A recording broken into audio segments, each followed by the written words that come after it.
ایک دوسرے کا دل جیتنے کے ساتھ، ایک دوسرے کی محبتیں پانے کے ساتھ، ایک دوسرے کو ترقی دینے کے ساتھ، ایک دوسرے کو آگے بڑھانے کے ساتھ اور ایک دوسرے کو مسکراتے ہوئے دیکھنے کے ساتھ ہم ایسا کچھ کام کر گزریں کہ ہم تو دنیا سے چلے جائیں لیکن میرے بعد کے رہنے والے لوگ آپس میں مل کر رہ رہے ہو، آپس میں پریم سے رہ رہے ہو، آپس میں ایک دوسرے کو دیکھ کے مسکرا رہے ہو، کیونکہ دھرم ٹکرانے کا نام نہیں ہے، دھرم ایک دوسرے کے دلوں کو جیتنے کا نام ہے۔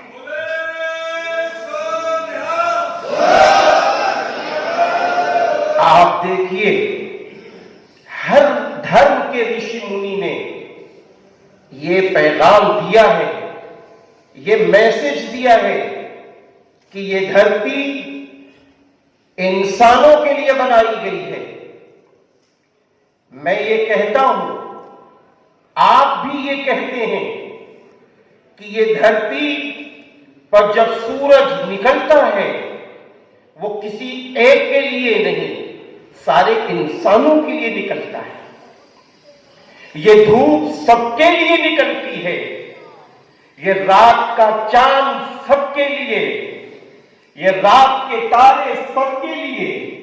پیدا کرنے والے نے ہوا سب کے لیے دی ہے۔ کہیں سے یہ آواز نہیں آتی ہے یہ فلاں کے لیے ہے، یہ فلاں کے لیے ہے، نہیں نہیں، جب پیدا کرنے والا سب کو ہوا دے رہا ہے، سب کو دھوپ دے رہا ہے، سب کو روشنی دے رہا ہے اور علم بھی پیدا کرنے ہی والا سب کو دے رہا ہے، علم بھی پیدا کرنے والا سب کو دے رہا ہے۔ جو چاہے ڈاکٹر بن جائے، جو چاہے انجینئر بن جائے، جو چاہے پروفیسر بن جائے، جو اپنے دھرم کا چاہے گرو بن جائے، چاہے مولانا بن جائے، چاہے وہ اپنے دھرم کا ایک پوتر انسان بن جائے، کچھ بھی بننا چاہے وہ علم کی روشنی میں بننے کا موقع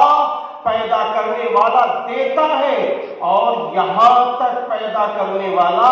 اپنے بندوں سے ابھی اتنا خوش ہے، اتنا خوش ہے کہ مفکر اسلام جو پیام انسانیت کے صدر محترم تھے، حضرت مولانا سید ابو الحسن علی ندوی عرف علی میاں رحمت اللہ علیہ نے فرمایا تھا لاکھوں کے مجمع میں کہ انسانوں کو پیدا کرنا بند، نہ آتا کوئی بچہ،